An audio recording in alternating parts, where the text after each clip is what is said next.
हमारी मंडी में ना एक लाला जी हैं। लाला जी वो पता है क्या काम कर रहे हैं गद्दी पे। वो गद्दी पे बैठ के ना उनके ना चींटी लड़ गई। चींटी, वो चींटी ना उनके यहाँ पे थी। वो क्या करती, वो चींटी ऊपर चढ़ रही तो लाला जी क्या कर रहे, उसको उठाते और उठा के इधर रख देते। फिर वो चींटी ऊपर चढ़ती, फिर लाला जी क्या करते, उसको उठाते फिर इधर रख देते।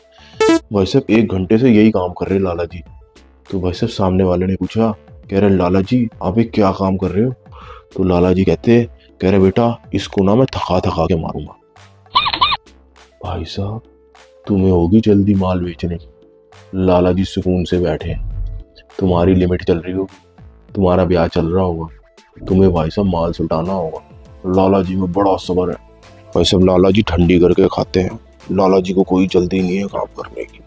ये वैसे स्टॉक रोटेशन, नया पुराना करना, सेल बढ़ाना, ये सब टर्मिनोलॉजी ही नहीं है उनके पास। उन्होंने भाई साहब अपने रेट पे माल बेचना। हमने लाला जी से पूछा, मैं कहा लाला जी ये माल क्या रेट। वो कहते जी 80 रुपये। मैं कहा जी 60 रुपये का तो खुला माल है। वो कहते जी मेरा तेज खरीदा हुआ है। तो मैंने कहा जी मंडी के हिसाब से तो चलोगे। अरे नहीं बेटा कोई बात नहीं, 2 साल बाद बिक जाएगा। लाला जी ने ब्याज नहीं भरना। लाला जी का ब्याज आता है। दुनिया गोडे दबाती है लाला जी के कि लाला जी कुछ पैसे करवा दो। भाई साहब लाला जी 2 बजे आते हैं दुकान पे, 5 बजे चले जाते हैं। लाला को भाई साहब हाय तौबा नहीं है काम की। लाला पैसा बना के बैठा। भाई साहब लाला जी को जरूरत नहीं है धंधे की। इधर देखो लाला जी, मार्केट को जरूरत है लाला जी की। दुनिया खुशामद करती है, देने वाला दे जाता है, लेने वाला ले जाता है। बनना है तो जिंदगी में भाई साहब लाला बनो। भाई साहब आपके लाला जी का पता नहीं, मैं तो अपने लाला जी को बता रहा हूँ। हमारे लाला जी को चाहिए भाई साहब सल्यूट। वो भाई साहब ऊपर से लेके तक नीचे तक रहते हैं टिच। उनको भाई साहब इन 5 चीजों में बड़ा मजा आता है।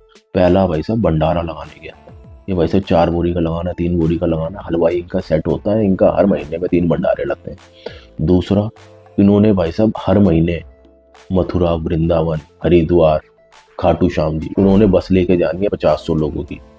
तीसरा भाई साहब इनका फोकस है भाई साहब धर्मशाला और अस्पताल बनाने में। अगर तुम इनको पैसे वाले दिख गए ना तो तुम्हारी पर्ची जरूर काटेंगे। भाई साहब चौथा, मोमेंटो से स्टेज पे स्वागत करना। और पांचवा भाई साहब प्रदानी करना। भाई सीखना है तो इनसे सीखो, इस शांति से कैसे बैठते हैं। भाई साहब ये जो नए लौंडे आ रहे हैं व्यापार के अंदर उठक पटक कर रहे हैं, लाला जी का मानना ये है, अरे बेटा अगर कोई तुम्हें ओवरटेक कर जाए ना गाड़ी में तो बेटा वो वहीं मिलेगा आगे रेड लाइट पे। तो इसलिए बेटा आहिस्ता चलो, धीरे चलो, शांति से चलो। दोस्तों मेरा भी जीवन का ना एक ही लक्ष्य है कि मैंने भी लाला जी बनना है। तो इसलिए दोस्तों अगर आपको भी लाला जी बनना है तो लाइक शेयर सब्सक्राइब जरूर कर देना। धन्यवाद।